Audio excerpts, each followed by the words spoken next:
What's going on? It is the 118th edition of the MMA Podcast. We got a ton to break down, including just a few hours ago, news broke that Anderson Silva, a guy who a lot of folks regarded as the greatest of all time, he got popped for steroids, took 2 different steroids, and now a lot of fans are questioning that greatest of all time status. We're also going to break down UFC 183, which was headlined by Silva. He took on Nick Diaz, who also failed a drug test for pot, which was not quite as surprising as the other drug test. We're also going to break down Rumble KOing Alex Gustafsson because we missed last week. We got a ton to break down. I'm pumped to do it. Let's do this shit, cocksuckers.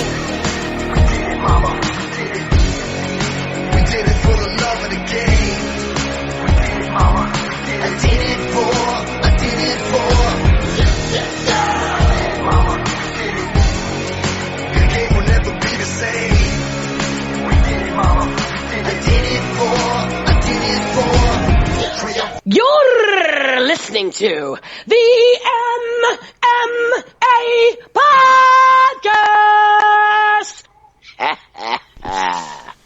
Thank you, Lenny Hart. Thank you, Eddie Bravo and Smoke Serpent for the intro. And thank you, the listener, for tuning in. It is February 3rd, 2015. Like I said, the 118th edition of the MMA Podcast.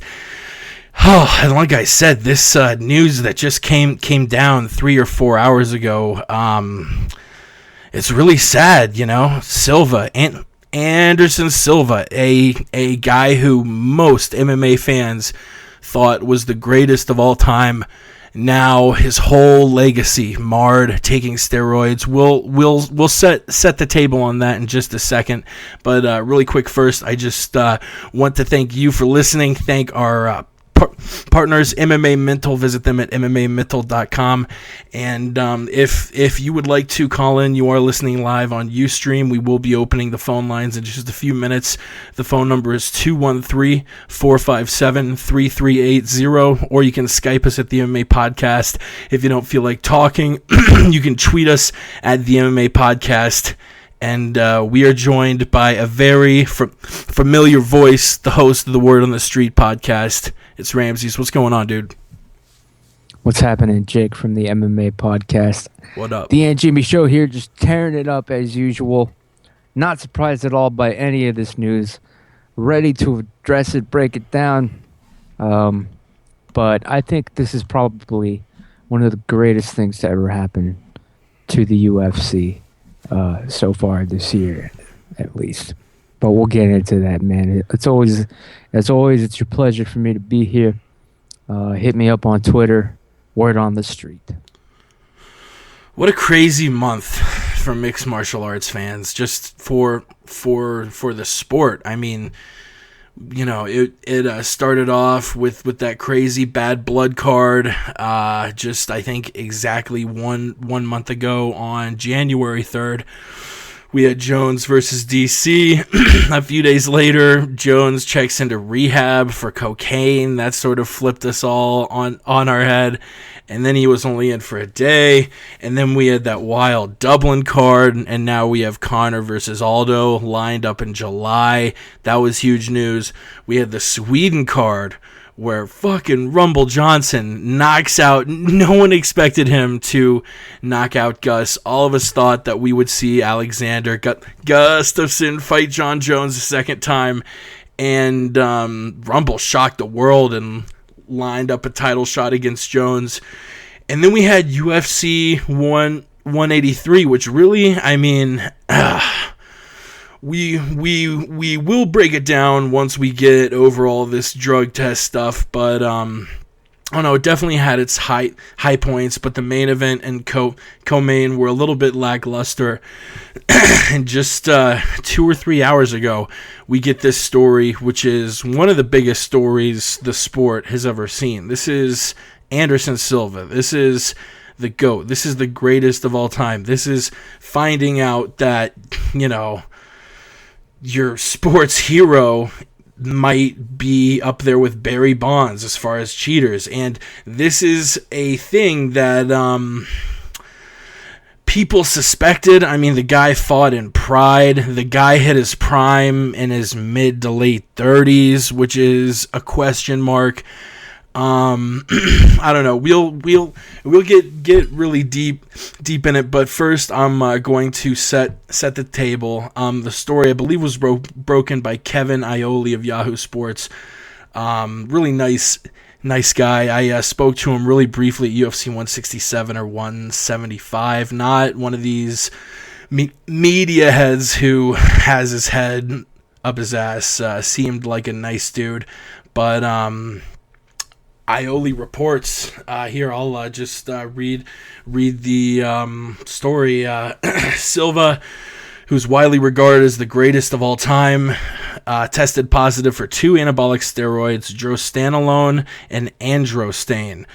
The even more stunning news about Silva is that the drostanolone and androstane were discovered as a part of an out-of-competition test given by the Nevada Athletic Commission on January 9th. But they didn't get the result until Tuesday. The commission chairman, Francisco Aguilar, couldn't explain why he couldn't get the test results sooner. As far as what's going to go down with discipline, he's going to face a hearing on February 17th. They'll move to probably suspend his license temporarily and then do a full hearing probably in April. The fight will probably be ruled a no contest. The UFC president Dana White declined comment and pointed toward the UFC statement, which I'm not even going to read because it was about as filler as you can get, being like, we're surprised Anderson Silva has been an amazing champion and a true ambassador, blah, blah, blah. We have a strict, consistent policy against the use of any illegal, blah, blah, blah. It's, man, this is one of the good guys, supposedly. This is, a guy who's all smiles, talks about his family, everybody loves. There were probably more Brazilian fans than American fans in the MGM Grand for UFC 183 because he's so beloved. Everyone flocked to Vegas to come and see him. And this news is just sad. Like I said, that watching Twitter and watching all of the reactions, that was what I saw the most. Not anger, not making fun of him, just being like, damn, one of the sports legends isn't clean. Like, fuck, this really is a black mark on not just him, but the entire sport. Enough ranting. What was your first reaction when you heard the news about Silva? And then we'll open up the phone lines if anyone's listening live and wants to call in. My first reaction, I couldn't understand why Anderson would take steroids for a fight that was obviously a work. But right now we're just talking about the test. It doesn't make any sense other than the fact that it was the only way for him to be back, exciting for back. This guy obviously they rushed his recovery. He was fighting probably the first month. He was actually like okay to actually maybe pull it off. We didn't see much from him, and this is from a dude that's on the fucking roids. But I gotta be honest, I don't care about steroids. If you've heard the show before, or basically my take has been all along, they should just legalize all drugs in life and in MMA. And every time it's come up, because this does come up very often, of course, someone fails a drug test, and whenever this comes up, the question always comes up: how many people are actually using in MMA and the UFC? And my estimate has always been 100%. So now you have Anderson Silva, the legend, the guy that everybody thought was natural, clean fighter, getting popped. So I'd like to raise my guess. I'd like to say it's 110% of UFC fighters are using performance enhancing drugs. Honestly, though, like saying 110 is obviously a joke, but like it might be close to 100%. Like it could be like 80, 85. I'm saying it's 90. Still. I mean, who else needs to get popped for you to believe it? GSP and maybe BJ comes back and he gets popped. The only reason BJ Penn never failed drug tests is because they weren't doing them back then. BJ Penn was clean, you motherfucker. No, it wasn't. Word on the street. BJ Penn was clean, you son of a bitch. But yeah, the one sort of topic I'm seeing brought up over and over. Yeah, it's sad. It's fucked up. How does this affect your thoughts of him as being one of the greatest of all time? You know, I was just talking to my buddy Jay Jeans on Twitter at the Jay Jeans. I think he said he was going to tune in, but he said Silva is removed from his GOAT list. You know, all together. So I don't know, man. This is really crazy. We've got a caller. I guess. I think it's the Westland Eagle. Alan, what was your first reaction when you found out that Silva tested positive for steroids? What the hell? Alan, are you with us? I thought we had him. We're having difficulties here. Can you hear me? Yeah. All right. Is it clear? Yeah, you're good now. Man, that like came out of left field. Had no idea, and still kind of having trouble comprehending, you know, that type of news. Just never expected it. Everybody always says that, you know, if you're in the top 10 in any division in the UFC, then most likely you're on some type of, you know, performance enhancing, you know, substance, not necessarily illegal or, you know, otherwise, but just didn't expect Anderson Silva to pop positive for especially those two steroids. So yeah, I'm still kind of in shock. We've been making jokes and all the memes out there, but you know, still kind of just baffled.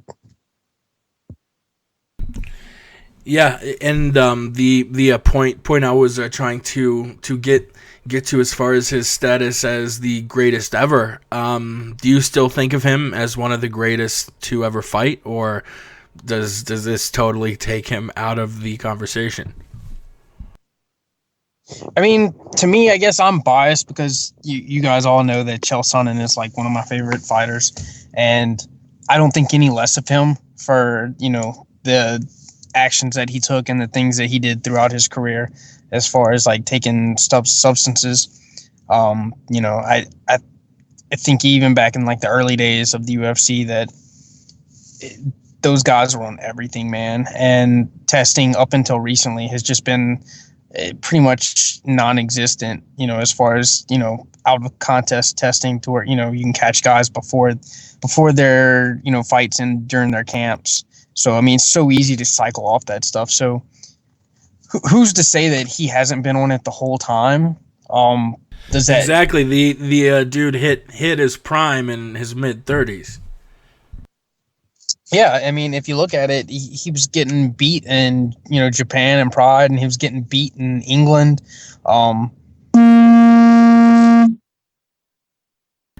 That was very unpleasant. I think Alan just got run over by a truck or something. I'm not sure what happened. Ramsey, so I'll throw it to you. That was not Do you good. still look at him as a GOAT? I still look at him exactly the same. I never actually looked at him as one of the greatest of all time. He was clearly beaten 5 out of 7 rounds by Chael Sonnen. Maybe he was the second best. So nothing's changed because I assume that every fighter is on something. I mean, you have to. At this point, you'd be a fool to think a fighter was clean. That's just the reality of it. And I'm seeing all these people on Twitter. The fans reacting outraged, upset, like they've been cheated somehow.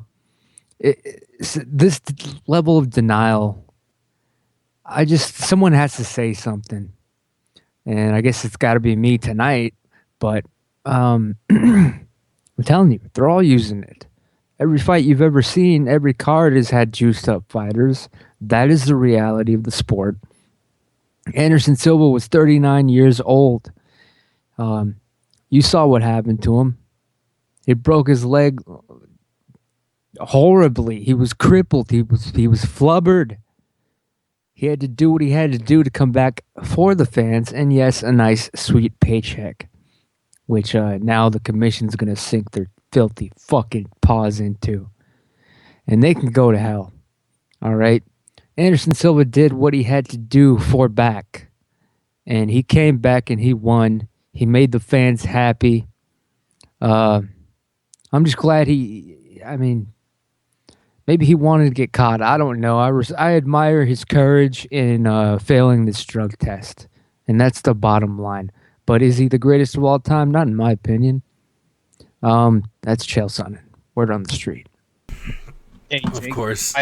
Yeah. Sorry about that difficulty. Just to add to what Ramsey said. What the fuck? I don't think that it takes away from his legacy, but do I consider him the greatest of all time? No. Look at the guys that he fought. I mean, Chael and Chris Weidman and a couple other guys were probably the best guys that he fought. And during his early run, I mean, he really didn't fight like top tier contenders in the middleweight division because it wasn't really stacked back then. So, I'd still always consider guys like George St. Pierre and, Jose Aldo, who I think have fought tougher competition.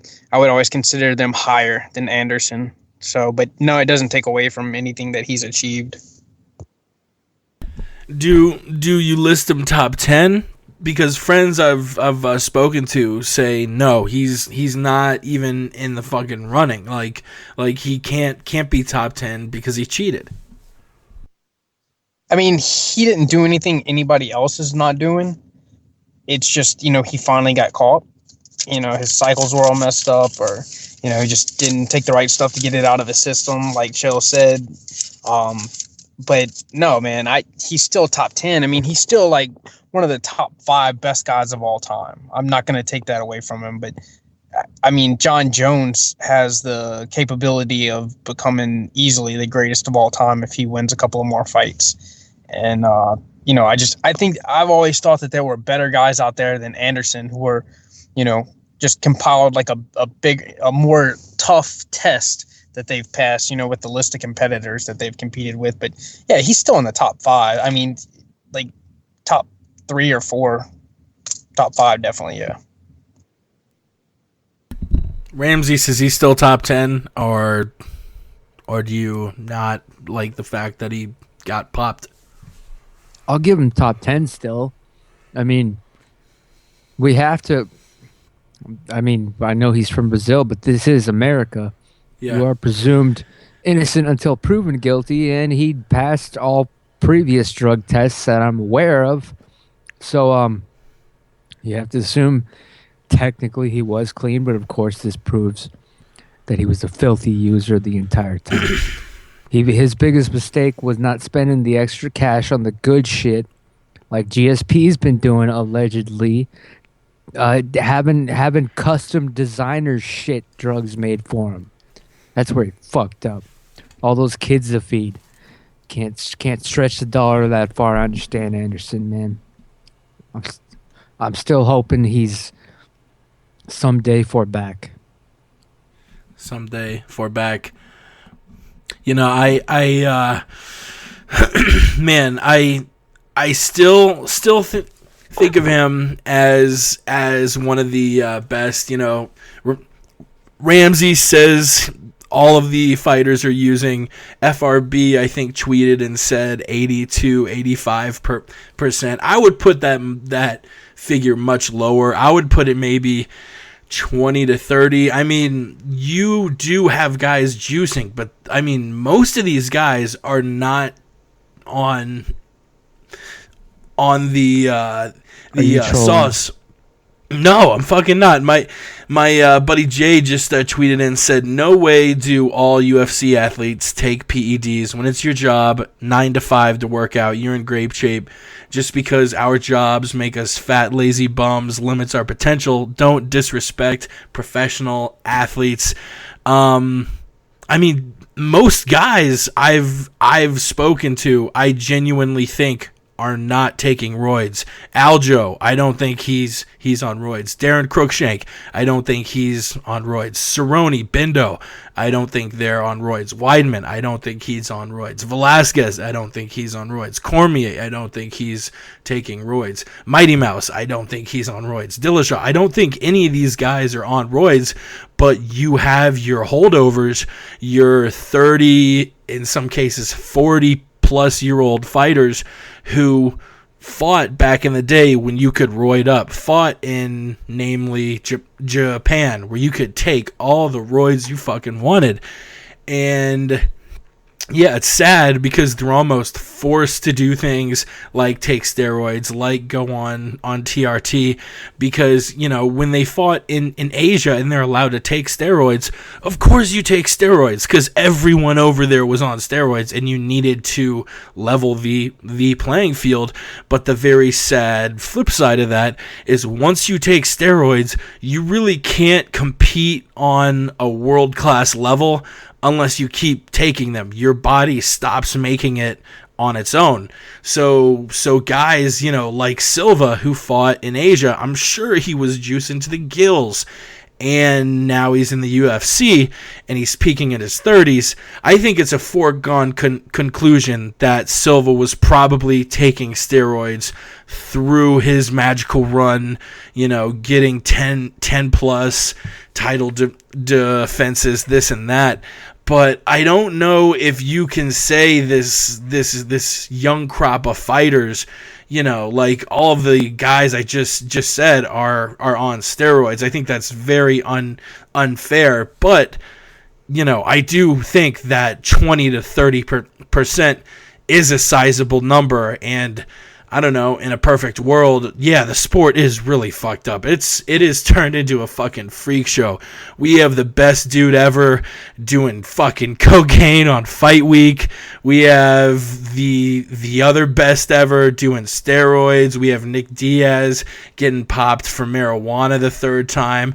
We have guys, just the nature of the sport, cutting weight to the point where they need to take IV bags afterwards, and that's regular. That is the complete norm. Once you weigh in, you're so drawn out, you need to take fucking IV bags because you're that fucked up. I don't know if any of you heard or saw the Conor interview with Ariel Helwani right after he weighed in, which he definitely shouldn't have done. He was so out of it weighing in at 145. It looked like he didn't know where he was. Every question, he would spend 5 or 6 seconds just like confused, looking around to be like, I don't know.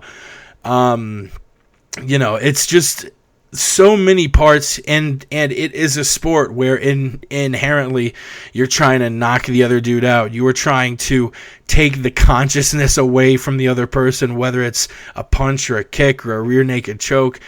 It's fucked up, just the sport. But man, a crazy fucking month. Alan, I didn't ask you yet. What are your thoughts on the proportion of fighters in the UFC who are currently on the sauce?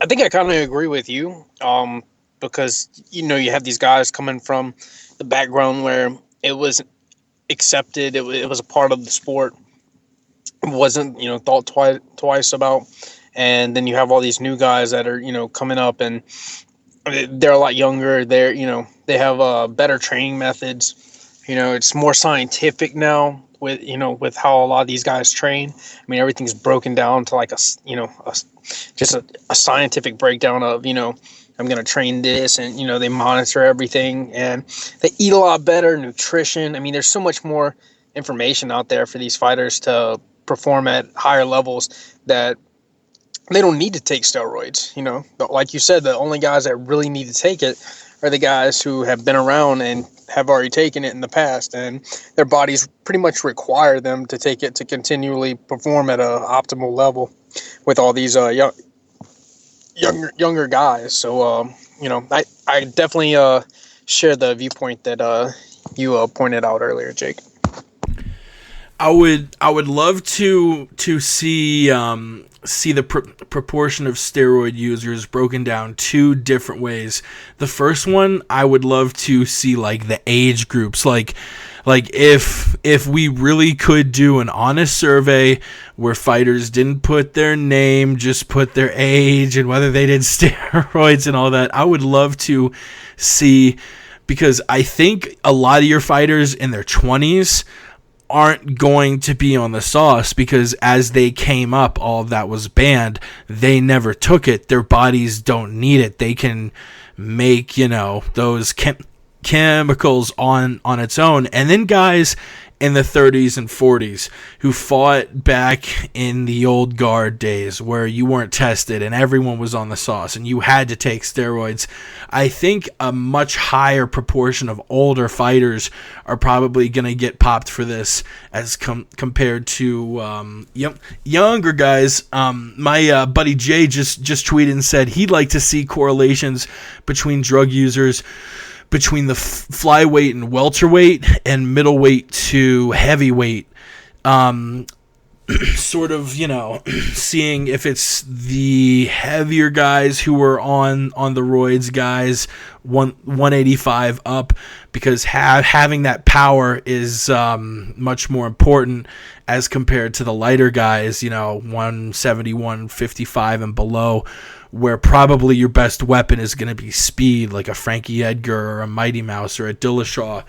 I don't know, man. Any more thoughts? We've spent 30 minutes. I don't know if there's really anything more to break down. I got one more piece. Yeah. One more bit of breaking news that just came out. TMZ is reporting that Nick Diaz's coach and trainer, Cesar Gracie, is calling for the fight to be overturned because of Anderson's positive drug test. He says, it probably will be a no contest. Yep. It says, I get it. Silva is getting up there in age. He's 39, but if he needs steroids to fight, you shouldn't be fighting. And then he went on to add about Nick Diaz being popped for smoking weed. Anyone with half a brain would know weed is not a performance-enhancing drug. They make them take a test before they even license him to fight in Nevada. He's saying they did a separate drug test right before the fight, and he passed that one. But yeah, so Cesar Gracie wants the fight overturned. I think he doesn't mean no contest. I mean, of course, it's going to be a no contest. I mean, is he calling for like a loss? I don't know. Yeah, I definitely think that's what he's asking for, which, I totally agree, because I had the fight. But that's never happened. You don't just get a win because the guy did drugs. It's either a no contest, or I don't know about that. You know how those crazy Diaz brothers think. Oh, yeah, wait, they don't think. Yeah, I mean, a disqualification. I don't know if there would be any grounds for giving Nick Diaz the win there. Well, he obviously won at this point now in everybody's eyes. Do you think we see either Anderson or Nick Diaz in the UFC again, Alan? I'm hoping that Anderson ends up in... Wait. What is that dropping in the background? It's like water drops. Oh, I killed it. Okay. What was that? Oh, that was me cycling all my WhatsApp messages with you guys. I was like, the fuck is that? Sorry. Go ahead. I'm still crossing my fingers for Chael Sonnen and Anderson to somehow fight for a third time. Because if they did, Chael Sonnen would beat the living shit out of Anderson. I don't think we see Chael Sonnen or Anderson Silva fight again in the UFC. What do you think, Ramses? Oh, my God.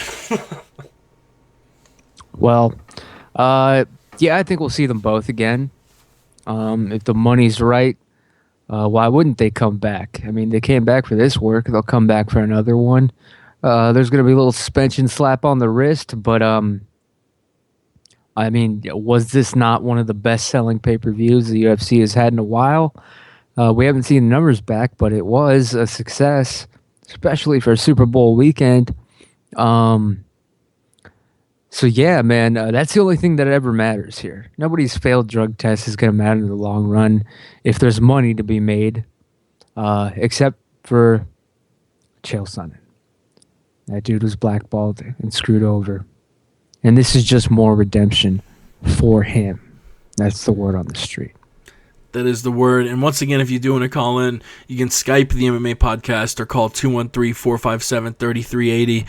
I think that's about all I've got on the Silva drug test thing, and you talking about UFC 183 transitions sort of nicely into UFC 183. It was this past Saturday at the MGM Grand in Las Vegas, and just because we were just speaking about Silva and Diaz, let's start at the top and move our way down. Let's start with the fight. Anderson Silva versus Nick Diaz. That first round, I was...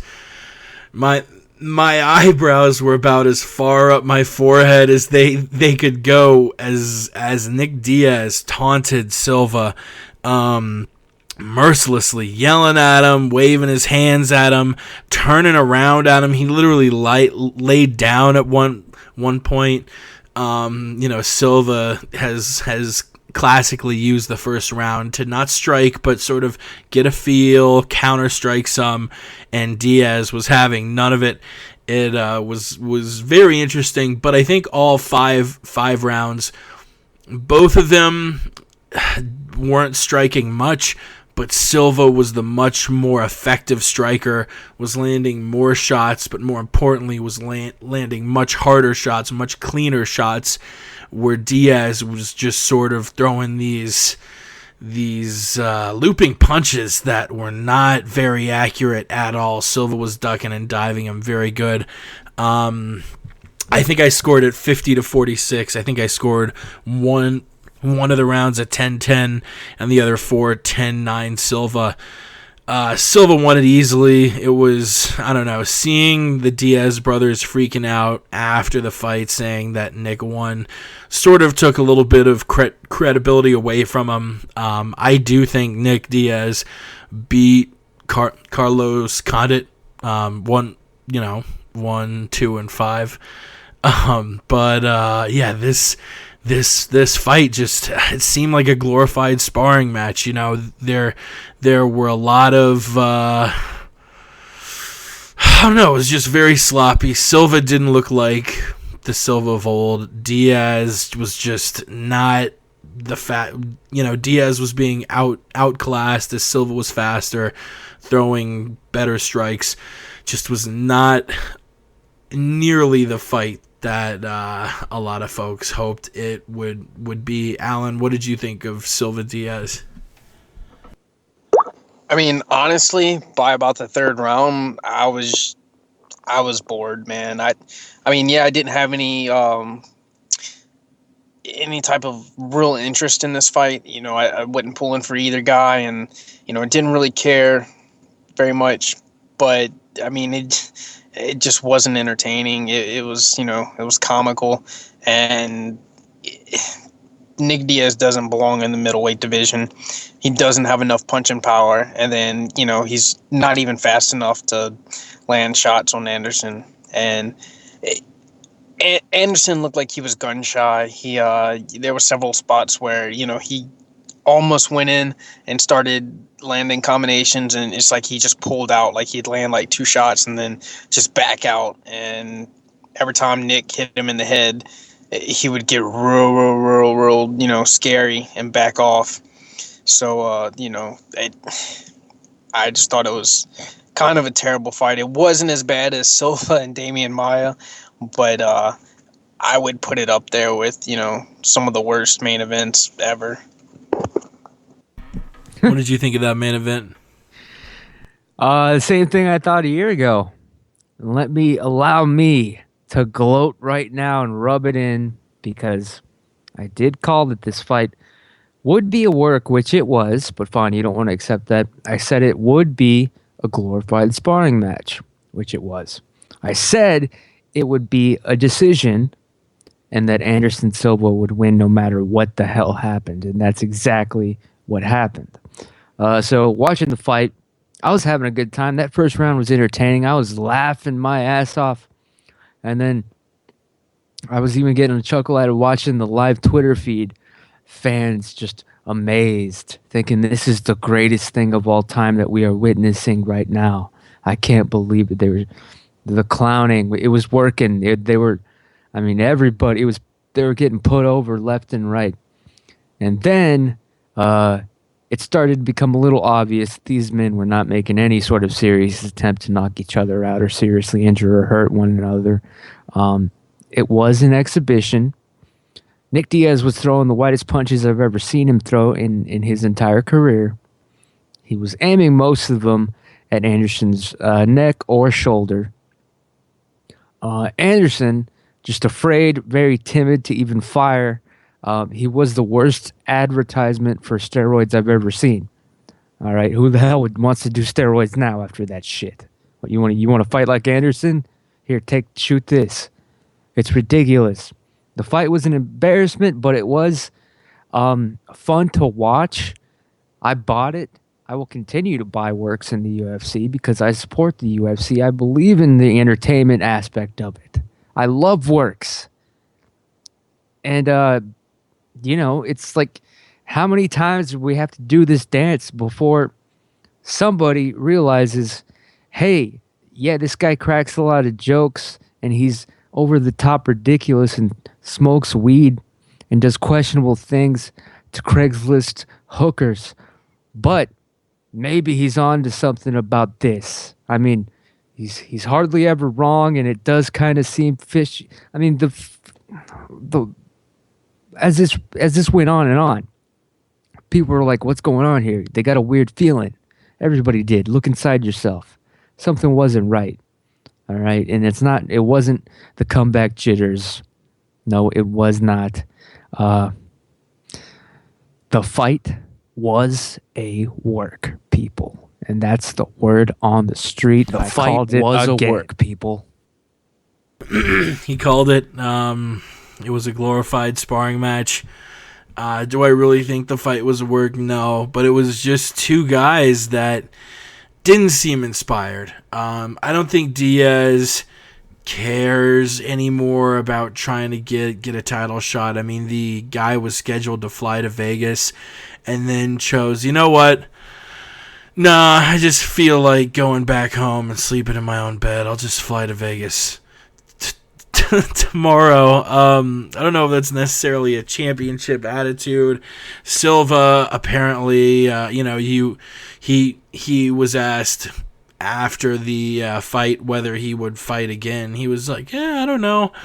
Both of them seemed like they were fighting for a check. They didn't really I don't know if any single strike in that match thrown, even if it landed perfectly, would have knocked the other guy out. It was like both of them were throwing at 80% the whole time. Literally, Allen threw harder in the first round of the rematch against Yao than either guy threw the entire fight.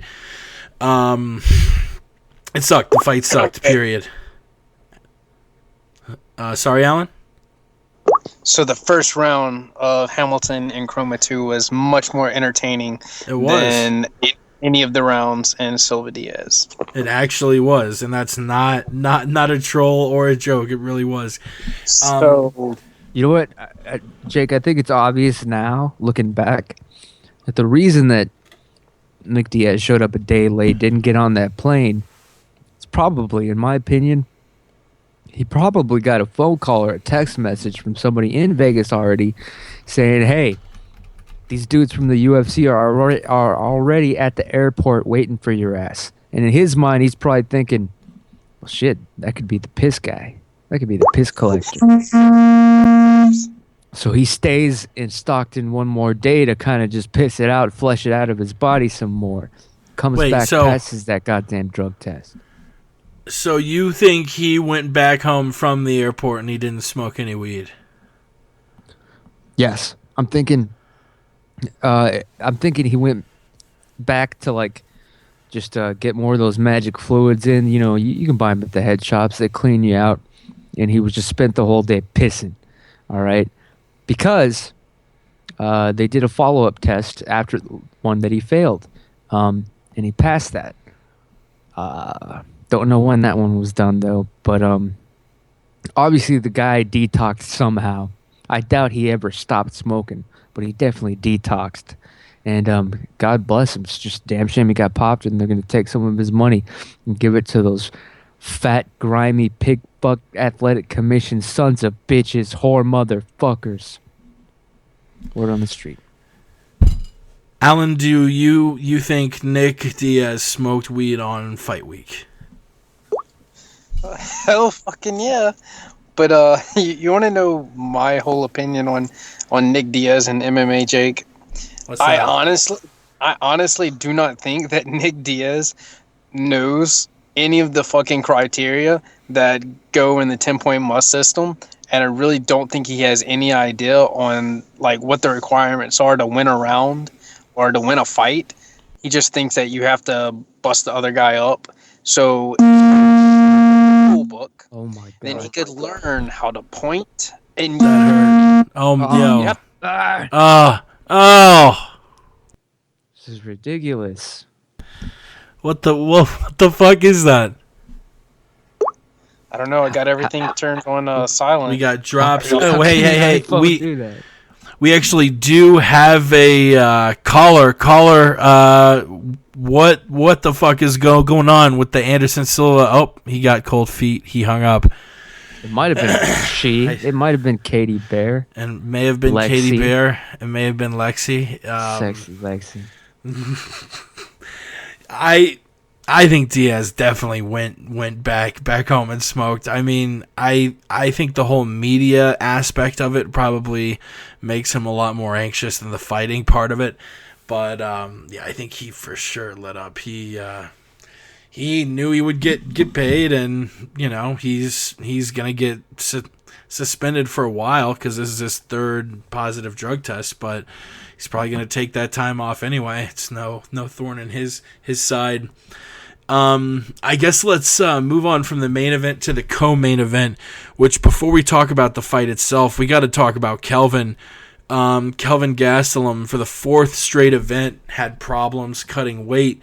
Now in his defense, he's only missed weight twice, but his last four fights, the fights against Rick Story and Jake Ellenberger at UFC 171 and 180, he missed weight the first time, had to go back and make weight the second time barely. The fight between those two fights against Nico Musoke, he missed weight by I think 1.5 pounds. I think he weighed in just under 173 when he needed to be 171.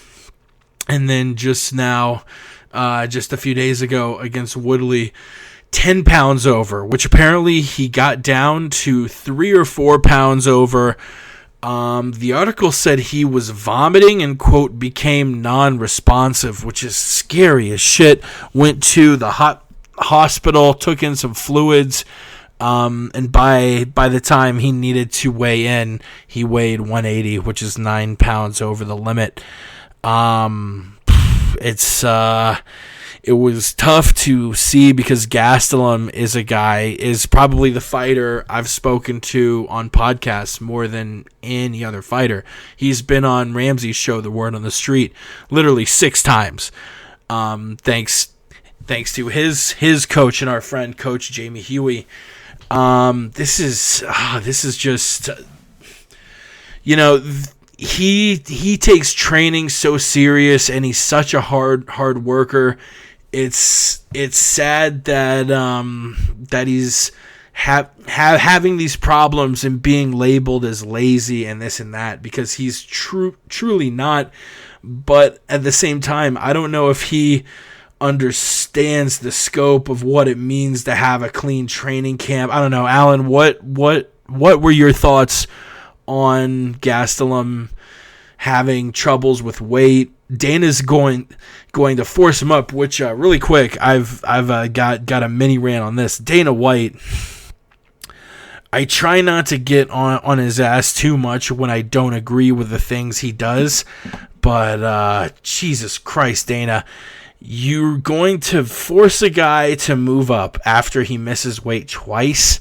Really, dude? John Lineker missed weight 4 times, and you let him miss weight 4 fucking times before you move him up, but you're going to force Gastelum up after his second missed weight, huh?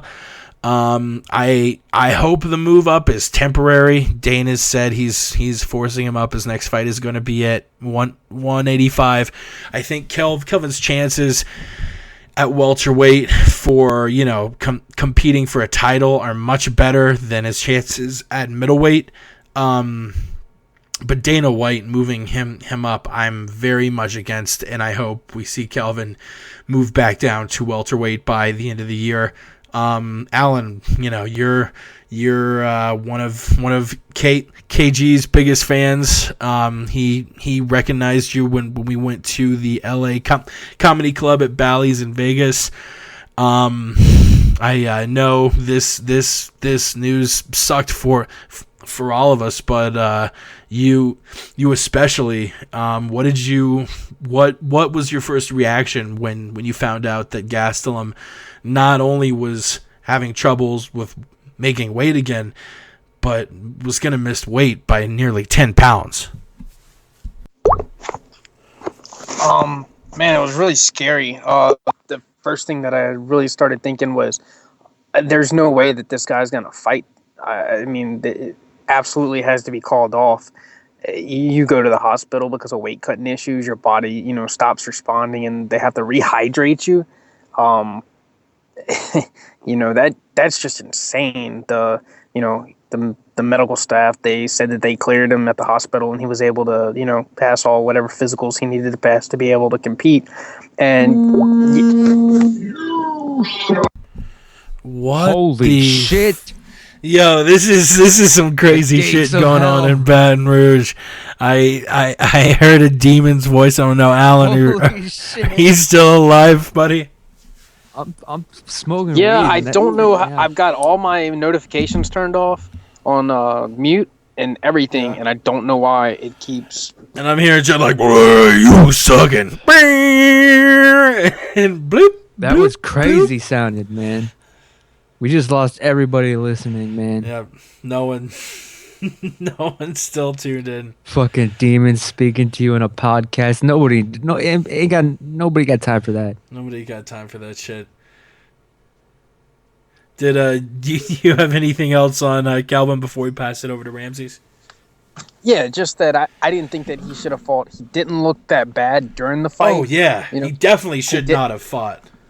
He didn't look as explosive as he normally is, and he definitely didn't try any takedowns or grappling. He was fresh in the third round. I don't know if he took off the first 2 rounds just because he was worried about his gas tank, especially with the problems. But somebody needs to sit down with Kelvin. I don't know if Ariel Helwani needs to have like an interview to where he can like tell people what's going on. I mean, you look at him, you look at his body composition. Like Joe Rogan said, you can tell he carries around extra weight. He works his ass off in the gym. You see all the strength and conditioning stuff he does. He's not a huge welterweight. The dude's only 5'9".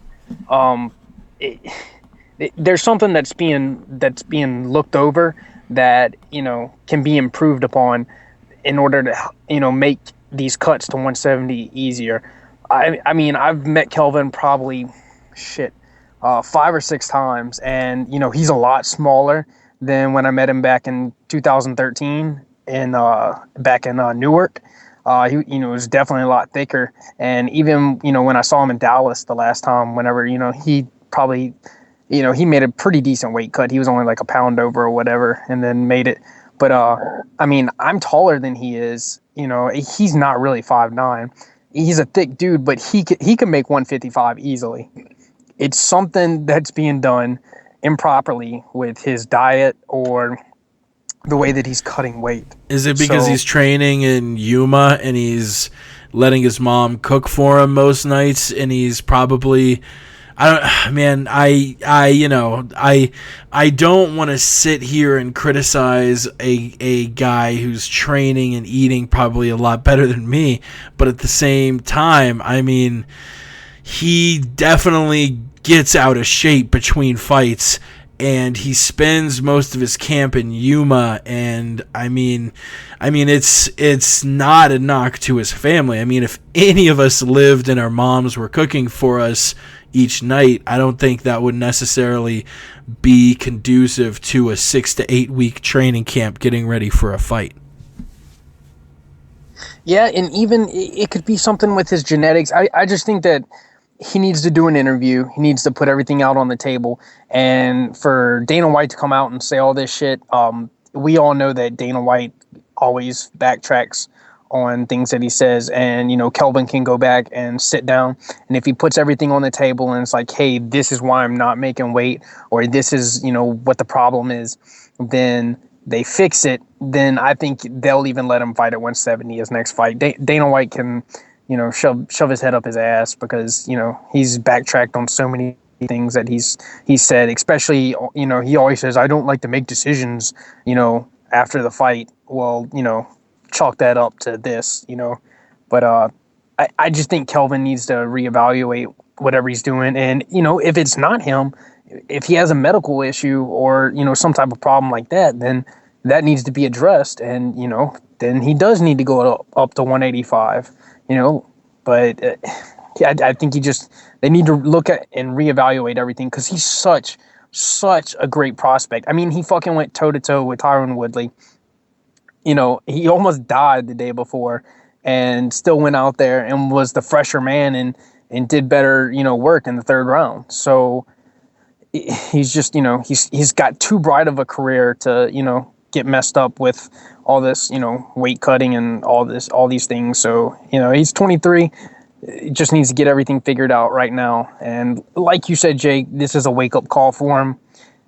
So I agree with you. It's better that it happened now than later on down the line. Ramses, I know you're, very close with him. Like I mentioned, he's been on your show more than anyone aside from Coach Huey and myself, probably. What did you make of Weightgate, we'll call it? Well, Kelvin Gastelum is a friend of mine. He's a hero of mine. He's a future champion, regardless of what weight you put him at on a damn scale. Last week, here's the problem, okay? Last week, Wendy's announced the 10-piece chicken nugget deal for $1.49, and I knew it was all over. That's when I knew it was all over. Yeah, it's not funny. It's not funny. But that's when I knew that he was not going to make weight. That is his favorite food. I'm not making that up. But the thing is, he was being forced to fight at 170 by Dana and Joe Silva. All right, it was their call, their decision. After he won tough at 185 at middleweight, they made him immediately move down to 170. They forced him to do it. He didn't have a choice. So now he missed weight twice at that, and now they're saying you got to move back up. All right, that's his life. That's what he's got to put up with. This guy works harder than anyone else, but I mean, shit, if you're being forced to lose weight and you didn't even want to be there in the first place, right there in that division, how hard are you going to fight to? He was still fighting. I mean, shit. In my opinion, he won the fight. Actually, I don't know if we're even going to discuss the fight, but the weight, Exactly. the weight cut. No surprises, really. I hope it's solvable, but he's going to be suffering a lot. And this guy, I believe, shit, he won 4 in a row. At 185, he can win 4 in a row. At 170, If he goes back to 185, I think he's going to continue a good run. People are saying, "Oh, he's going to be too small." Nah, he'll be more comfortable in his element, and he's not going to be killing himself the day before, the week before, the month before. It's ridiculous. He didn't ask to be at 170. He was forced to be there, and now they're changing the mind, making a move back up. Give the kid a break is what I'm saying, and he won that fight, in my opinion. Yeah, let's move from the weight to the actual fight. Man, I don't know. I think of the pool of 15 media scores that MMADecisions.com uses. I think 12 scored it to Woodley, 1 scored it a draw, 2 scored it to Gastelum. Ramses Allen, I know you guys were very biased, and I do want to preface what you say with that, but Woodley won, and I wish Kelvin had won, and I was rooting hard for Kelvin, but in my opinion, watching it back, Woodley, I mean, it all comes down to that first round. I think all three of us can agree that Woodley won the second round and Gastelum won the third round, which good on Gastelum, dude. Good on K fucking G to be, a little over 24 hours prior, be in a hospital, be non-responsive. The guy should not have fought, but he wins the third round. What? He won the third round. Woodley won the second round. I think it comes down to that first round, and I can see how you're looking for him to win. Yeah, he did move around well, but I think Woodley scored a lot more significant shots.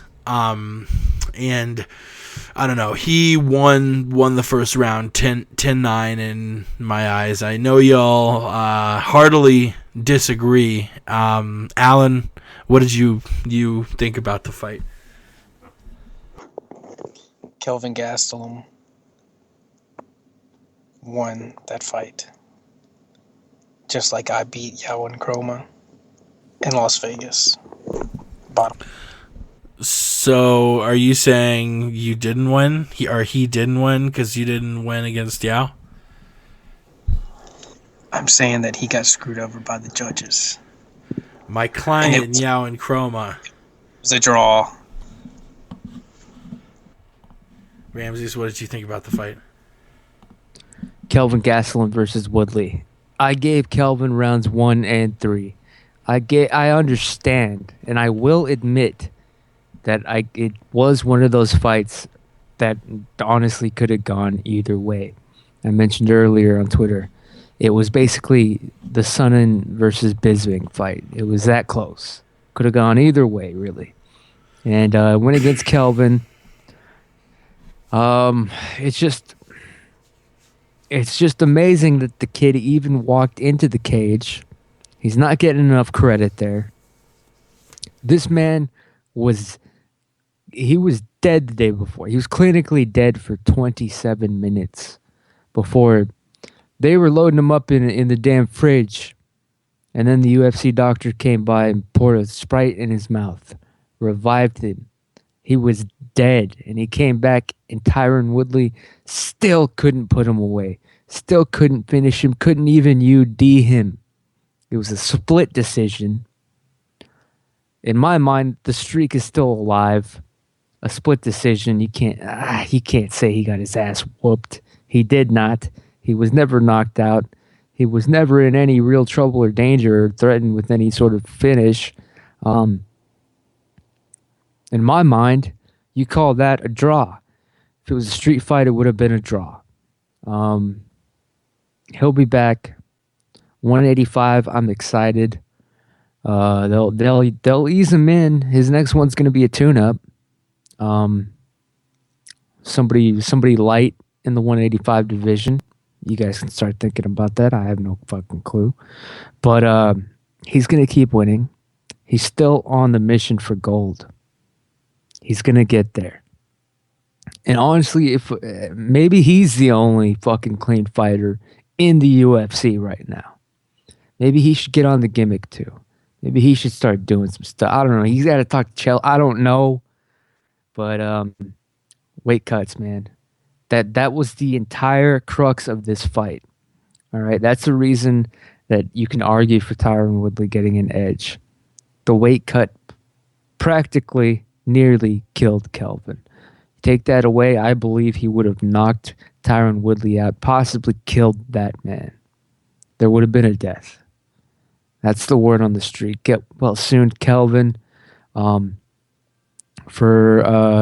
the next 2 hours in your time, you can still make it to McDonald's. They have 20-piece chicken nugget Super Bowl deal still going on for $9.99. Word on the street. Word on the street. The question now for Kelvin is, who does he fight next? Welterweight, middleweight. Alan, any names pop in your head as far as a future opponent for KG? I don't know. I'd have to go back and look, and I'd probably pick one of the guys who was talking trash about him. Kelvin could probably stump a mud hole in any of those. We had a lot of fighters talking shit. Ramses, who next for KG? This sets him up perfectly, and I'm not joking, for the CM Punk fight. If they play their cards right, I believe it will be Kelvin Gastelum at middleweight 185 versus CM Punk. I believe it. There's no way. Kelvin Gastelum would literally choke CM Punk out in about probably 32 seconds, maybe quicker. Yeah. I would like to see him stay at welterweight, maybe take on another French top 10 guy like a Dung Young Kim. If he does get forced up, though, he's got to fight another middleweight. I don't know, fight against Tim Boach, who lost on the card as well. He's Brad too big. Tavares, maybe a Costa Philippou, a CB Dollaway. I don't know. It'll be very interesting to see what direction they go with Kelvin Gastelum. Let's just lump the rest of the fights up and then move on. Give me your thoughts on what stood out with Iaquinta getting a second round TKO over Joe Lauzon, Talis Leitch getting a submission against Tim Boach. Jordan Meehan looked good, but ended up losing via TKO in the second round. Misha Tate getting a majority decision on Sarah McMahon. Derek Brunson with a TKO over Ed Herman. John Lineker ending any near future title shot hopes for Ian McCall. Rafael Natal over Tom Watson. Thiago Santos over Andy Enns in the first round. Ildemar Alcantara over Richardson Mohea via split decision. Also, Jimmy Hedis versus Diego Brandao was canceled because Hedis got super sick like right before his fight. But yeah, what stood out there for me? It was I don't know. It puts Misha in a weird spot. Do you give her the Rousey fight anytime soon? I mean, she's sort of in that weird limbo space, like a Dos Santos or a Benavidez or a Faber or who else? You know, just a bunch of dudes who have fought the champion multiple times, and it's like, yeah, are we gonna give this guy a shot anytime soon? Mendez, I don't know. But Misha Tate did get the majority decision win over Sarah McMahon. McMahon now only with losses to Rousey and Tate. And of course, Al Iaquinta, man. God, I really want to see who he fights next. I'm hearing it might be Jorge Masvidal sometime in the next few months. But, I mean... Yeah, co-main event for Virginia. Fairfax. Oh, yeah, wow, true. So, yeah, it will be the co-main event of the Fairfax card. Big Al, he's looking good, and he gets a win against Jorge Masvidal. All of a sudden, he's a top 8, top 10 lightweight, and that's one of the thicker divisions we've got in the UFC. What stood out to you, Alan? Cue ball. Yeah. Damn, that Misha Tate fight. I mean, what else can you say? I mean, she came out and that first round did not look good for her. She got dropped. And then just comes out the second round, like gets that close submission at the end and just takes over the fight from there. It's like she broke Sarah McMahon. It's like Sarah McMahon realized, it's like, I can't put this girl away. And Misha, that choke was so tight. I think it took a lot out of Sarah, and I thought that was the fight of the night. That was a freaking brilliant, comeback and awesome performance, especially with the broken orbital in 2 spots. The other 2 things on the card that kind of like stood out to me were the Derek Brunson. I mean, this dude, he went toe to toe with Yoel Romero, was winning that fight with, like a couple of minutes left in the third round, and just gets caught and gets TKO'd, but was winning on the scorecards and almost knocked out Romero. I mean, he made the man shit his pants. And Brunson's only losses are, I think, to like Jacare, Romero, and he's lost one other fight. But the dude, I mean, he, sometimes comes out with these wrestling performances where it looks like he gasses out and, they're not real exciting. But any other time when it's a striking stand-up fight, I mean, he knocks people out. I mean, the dude's entertaining. He's a great, puts in a lot of, hard work. He always comes in shape. And, I really like watching Derek Brunson fight. And then the Ian McCall fight with John Lineker, man, Ian had the tools to win that fight, was winning the fight. And it's like he just gets cocky and lets his defense down. And it's kind of like what he does in all of his fights. And, just, let Lineker walk him down. And he just kept trying to go in there with leg kicks and hands are down. So just small things, man. And that's why Ian McCall is not the champion, because he just can't put together those performances, a complete performance. But those were kind of the things that stood out to me. The judging was a little crazy. The Ildemar Alcantara fight, how could anybody judge that a split decision? That was obviously a unanimous decision. So that was crazy. We're here wrapping up UFC 183. We already spoke about the Anderson Silva drug test, but we do have a caller. I don't know if you want to talk about any fights on the 183 card, talk about the Silva drug test. Caller, what do you hear? What do you say? Are you coming from the mean streets of Jamaica, Queens? Yes, I am. This is the one and only Yao the Truth, and I'm calling for one reason. Alan Hamilton, Westland Eagle, I want you again. I want a third fight against you. I beat you twice already. This summer in New York City, we will settle this with a trilogy fight. Oh, shit. Oh, man, Alan. Shit. Alan, what do you have to say? I think you've been formally challenged on air. Do I really have to respond to this silly nonsense that's being spewed by a childish kid who I repeatedly put down on the ground back in Vegas? I mean, really, guys, this is kind of getting out of hand. I guess you kind of like tried to let him sneak in the back and sneak attack me at the end of the show, when before the show went live, I told you that I had a call out to make. And nothing was made about it. Nothing was said. So, I kind of feel like, Jake, you kind of put me out there. But, Yao, since you want to come on air, you want to challenge me again. The last time we said we were going to do it, we said we were going to throw down. I went to Vegas, put in a full camp, worked my ass off. And we get up there, and after I put the pressure and the heat on you, you ask the coach, you ask the referee, hey, man, can you tell this guy to kind of tone it down a little bit?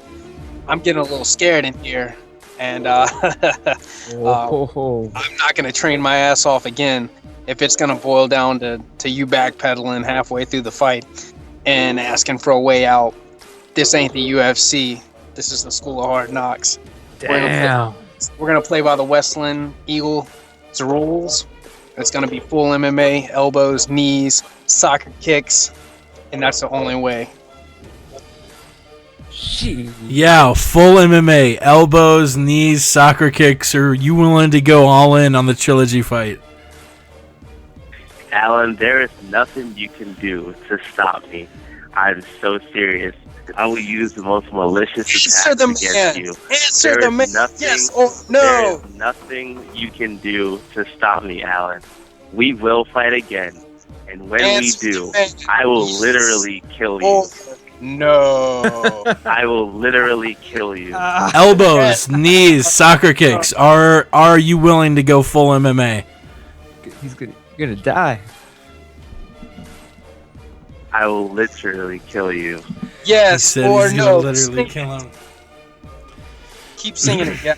You think Alan's just gonna stand there and let you kill him? Yeah. Can we do full MMA minus knees, elbows, and soccer kicks? Because I feel like that's going down a little dangerous slope there for a friendly MMA competition.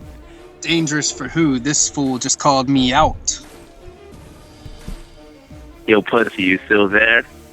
Yo, we will on a future podcast grind out the rules, the stipulations. This is gonna be in New York City when? Jake, I just got one more thing to say. What's that? 30 to 27 Yao. Remember whenever I fronted Yao for the competition? I'm still waiting on my payback. Just like my medals.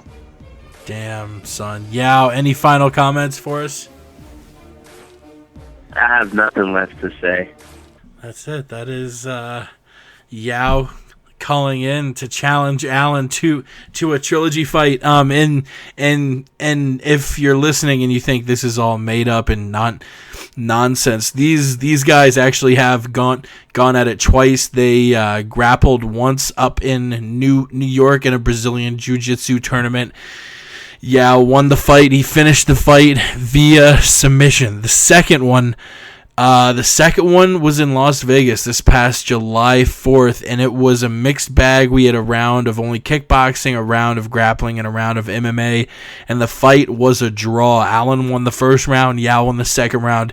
The third round was rightly scored a 10-10, so it was 29-29. Alan is licking his lips. He's hungry. Yao wants to prove that the draw was a fluke and that he can finish Alan. This is a trilogy fight that has been in the making since the draw, because both of you, I hoped for a second when Coach Huey scored it a draw and ruled it 29-29. I hoped that it would resolve things and you guys would both stop talking shit, because you'd been talking mad shit to one another the entire week. It was almost unbearable. And then you guys tied. I'm like, okay, cool. They'll finally be over all this and we can move on. Both of you guys were obviously wildly unsatisfied with the tie, because it got even worse. It is literally just been horrible since July.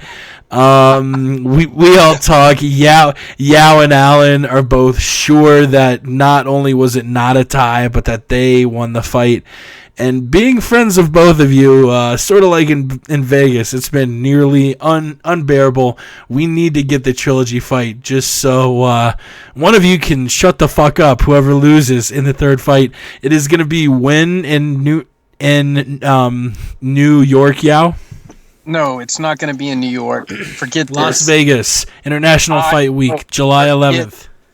I have made the trip the last two times. I have flown. I did everything. This time, it's going down in my goddamn backyard. It's going down in Baton Rouge, Louisiana. I will host the event. I will pay for everything. I will fly in Chael Sonnen. I will fly in Ramses. I will fly in Coach Jamie. I need Woods. handicap parking. Son, you get VIP, Ramses.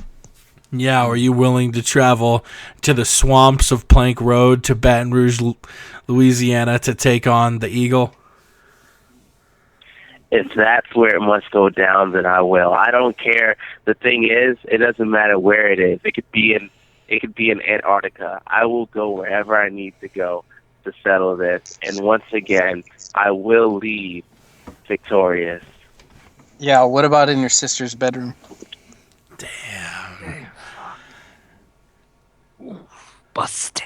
He had nothing. The bad blood is already bubbling up. Yeah. You have any comments on UFC 183 or the Anderson Silva drug test before we let you go?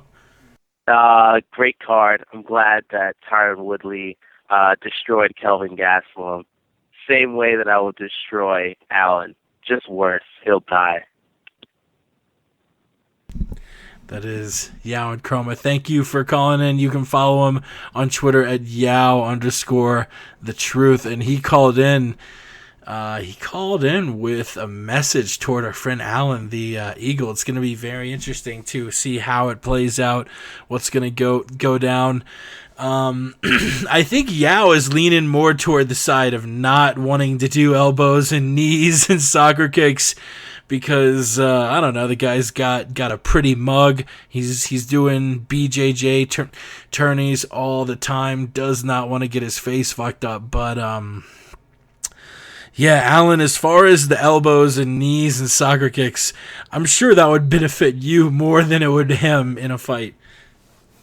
Jake, let's be honest. All You were pretty ferocious in that first round. All the MMA fans out there, everybody who does MMA, trains, all know that you are more likely, especially, the fact that we were wearing MMA sparring gloves, which are 7-ounce gloves instead of the 4-ounce gloves, that, shooting for takedowns with your head out there and, going face first with double legs, you're much more likely to get cut doing that than you are striking with MMA sparring gloves.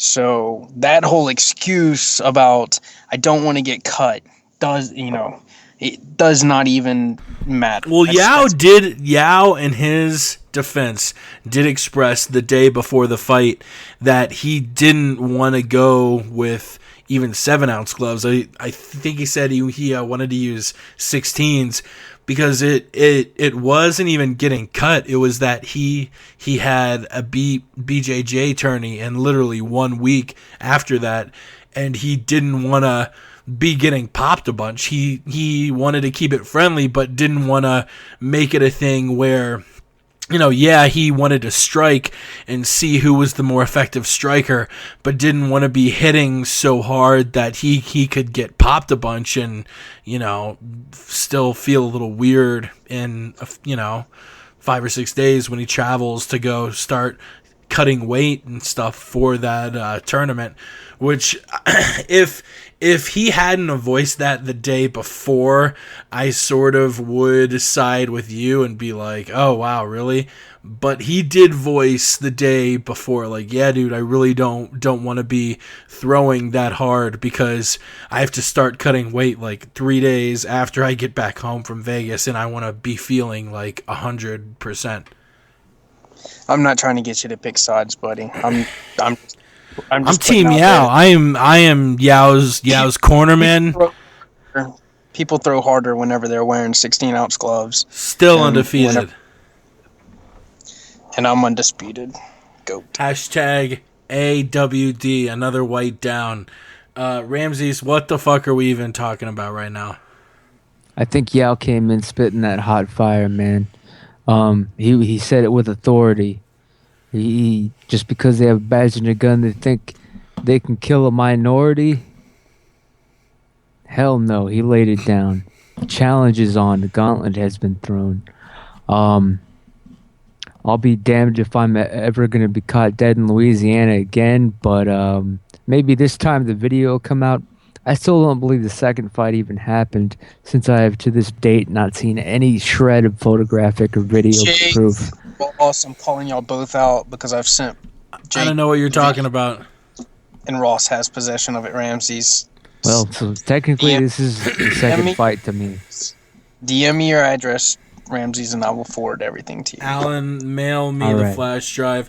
Let's get to the 10 solid seconds of sports. We break down all sports that aren't MMA. The Super Bowl was just a few days ago, and Pete Carroll made one of the more infamous coaching calls in history as he calls a pass, gets picked off, Seahawks lose, Patriots win. That was basically the Super Bowl, people. Only a couple more topics before we pack this up and send it out. One is UFC Sweden, which we actually didn't get a chance to break down. We didn't do a show last week. Comcast was having issues over here. I don't know if it was because of the weather or what, but I couldn't get a reliable internet signal to save my life. So that Gus Johnson card, we still have to break down. Really, only that main and co-main. Let's talk about the co-main first. First, really quickly, shout out to Ryan Bader with an impressive split decision win over Phil Davis. Gegard Mousasi just really outclassing Dan Henderson in the first round, TKOing him within 70 seconds. Is it time for Dan to hang his gloves up? And inversely, what's next for Bader and Gegard? Alan? Dan Henderson definitely needs to hang his gloves up unless he goes and starts fighting guys in like Bellator or like lower tier type competitors. But all this silliness with him trying to compete with guys that are like 12 years younger than he is, it's ludicrous. You just can't do it, especially not off at TRT. When he was on TRT, then yeah, I mean, you can do all this stuff, but man, he has absolutely no chin left. It's been utterly destroyed, and it's just not. It's not entertaining watching him go out there. It's really scary because it's like, what happens the next time when he gets knocked out? Could this dude break his neck, go into a coma? Could that be it for this guy? And it's just not worth it. He has a gym. He has all these other things in his life that he's able to provide for his family with. So I just think that it's silly for him to continue to go out there and try and compete with the best in the world. I mean, give him, a fight against Rich Franklin or something like that and see how he does. But man, it was like heartbreaking watching him go out there and fight Mousasi when we all knew what was going to happen. There was absolutely no way that he was going to catch Mousasi with the H-bomb. It's just, this isn't 2009 or whenever that happened. So yeah, he needs to move on. And Mousasi, thumbs up. Always looks good. He's just not going to be able to beat those top, 1, 2, 3 guys. He'll always be in the top 5 though. Yeah, man. This was no surprise here. Everybody knew Mousasi was going to whoop Dan's old ass. Dan Henderson, the problem with him, and the good thing about him, what fans love, is that he's going to keep fighting until he is literally dead. Like, that's the only thing that's ever going to stop Dan Henderson's natural causes. All right? The saying, the fight at the fucking, here in Texas, the saying, remember the Alamo. Dan Henderson remembers the Alamo literally, all right? He ain't ever going to give up or shit until he's fucking dead. Yeah, I love him for it, respect him for it, but without that fucking juice, without that Anderson Silva fucking protein shakes, he's in a world of hurt. And we're starting to see that now. He's got nothing left, but will he ever stop? No. Never. Nick. Word on the street. And that moves us to the main event where, like I said in the intro, no one was expecting Rumble Johnson to knock off Alexander Gustafsson. We all thought it'd be Gus Jones too later this year. But young man Rumble, man, it was a hell of a shot that put him down. And Gus was trying to block the shots, but once Johnson landed two of those uppercuts from the rear mount, which sort of reminded me of that. What fight was it? Fedor versus Hendo, I think, where he just put Fedor out. Yeah, and I mean, man, no one expected him to beat Gus. No one really expected him to beat Phil Davis. No one really expected him to even come back to the UFC when he got cut after losing to Vitor Belfort at UFC 142. So it's been a hell of a road. He's knocked out heavyweights. I mean, Jesus Christ. I'm pulling it up now. Mike Kyle, Andrei Arlovsky. These are dudes who are legendarily tough to take down, and he is a scary prospect at 205. That said, I don't think he has much of a chance against Jones. I don't know. Jones has been given so many tests, and he's passed them all with flying colors. And I'll be rooting for Rumble for sure, but realistically, I don't know if he has that much a shot against John Jones. Alan, what are your thoughts? Yeah, definitely. The whole Rumble thing caught me off guard. I didn't expect him to come out there and hit Gustafsson like that. But if you go back and watch the fight, it wasn't really Rumble's doing. It was Gustafsson that pretty much put him into that situation, because up until that point, Gustafsson had been circling and moving really well, even caught Rumble with some really good fucking punches, and was doing fine. And after the fake eye poke that Rumble tried to sell, they touch gloves and Gus just rushes Johnson, and that's where he made his mistake. He tried to catch him on the fast break, and he just made a mistake, and Rumble capitalized on it, man, and he finished him. And it was nothing Gus could do. I mean, Rumble hit so hard that if he catches you like that. And, going back and watching it, yeah, he did get headbutted.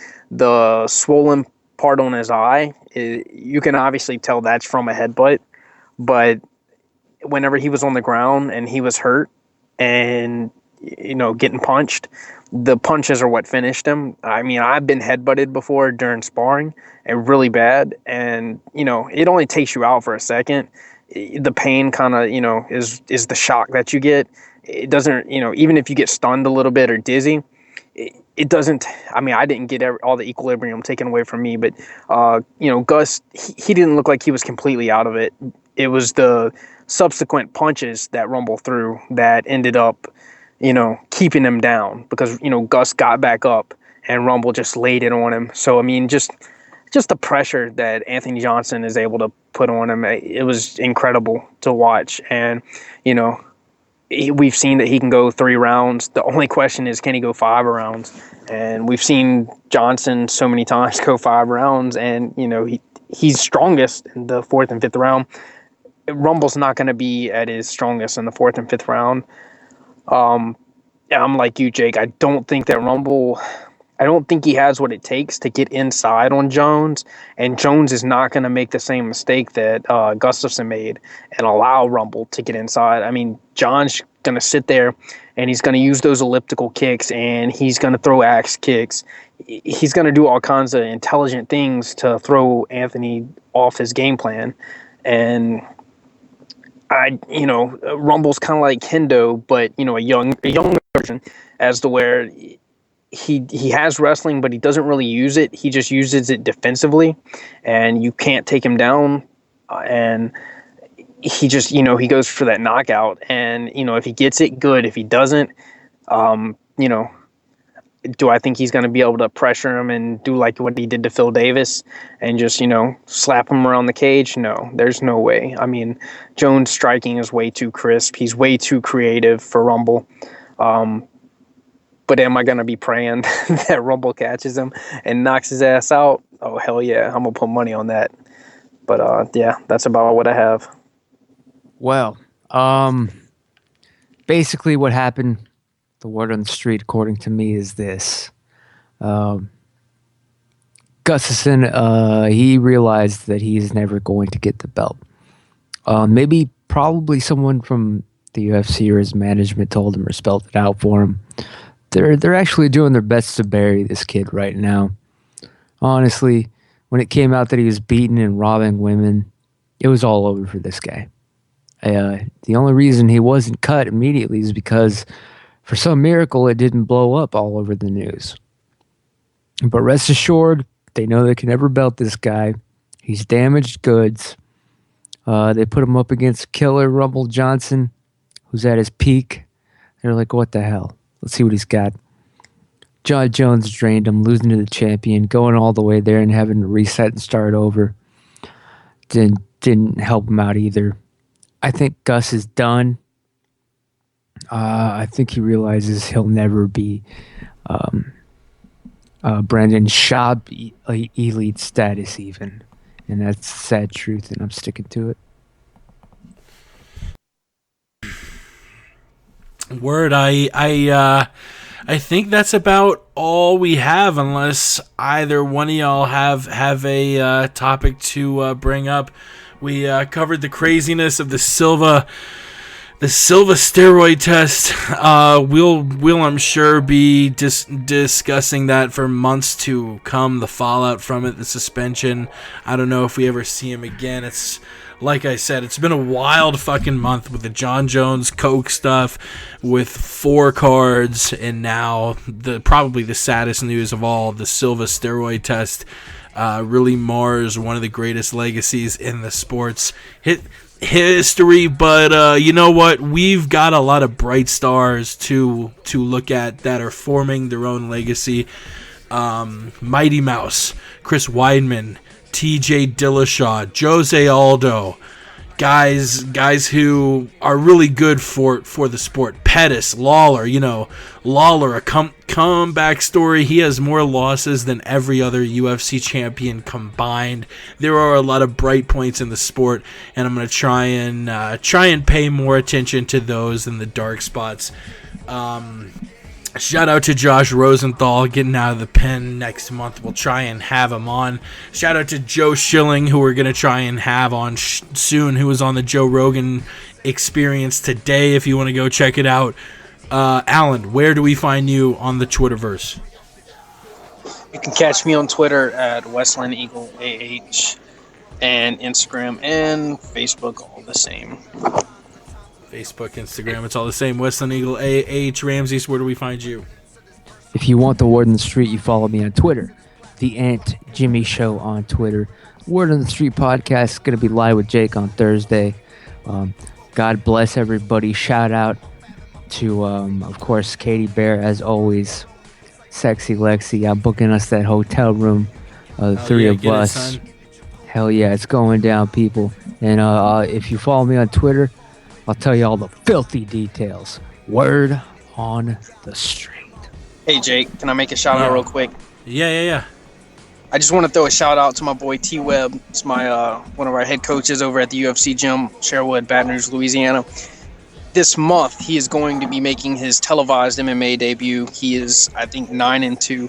He's going to be taking on ex-UFC fighter Daniel the Pit Pineda in the co-main event of Legacy FC's fights on February the 27th, Friday in Houston. It's gonna be a big fight. It's the biggest fight of his career. Access TV. Access TV, exactly. And then my head Muay Thai coach in May is going to be fighting another former UFC fighter.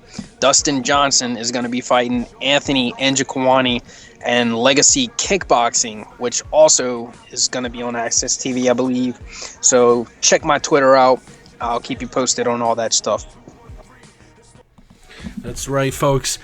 Shout out to, who else? Mystery Deja for doing the show we play at the end. Of course, the original host, C. Lowenstein, talking to Ross Finkelstein. We might be doing a show with Ross in the upcoming weeks.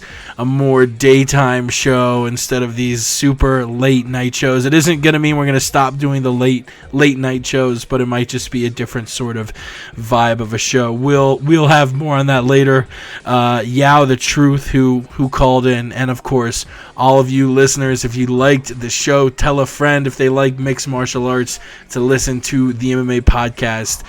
Visit the MMApodcast.com. The Twitter is at the MMA Podcast. We love the shit out of you, and we will see you next week. We gone. Tune into the MMA Podcast every Tuesday night. Act the wild style, always been a foul child. Realize, sucker, I be the criminal nigga. The MMA Podcast, Jake is the host. And since Ramsey's been in a wheelchair, the Aunt Jimmy Show has been on a roll. I wanna say John Jones is a host, so I think that I'll pick up the phone and dial 213-457-3380. We got hot takes on the stove. You get blood on your clothes if you're sitting in the front row. I throw on my gi and then I lace the hoops. I'll have Yao lying down cause he ain't the truth. And if Alan wasn't a cop, I'd mention you. And shout out to Ross Finkelstein the Jew. Cause according to you, you're an MMA guru. I'll prove Bisbing lost his hands, Count Dooku. If you're a fancy boy, you get a 2-minute slot. Mystery wants a title shot. So listen to the MMA Podcast. Throw a high kick, but I block that. Call me Diaz, screaming George, where you at? I'm on the strap. But you know that I'll never tap. So listen to the MMA Podcast. Throw a high kick, but I block that. Call me Diaz, screaming George, where you at? I want the strap. And you know that I won't tap. Mystery. The MMA Podcast. Most of us just live and breathe this fighting shit. Sucker. Shut up, Jake. Shut up, Jake.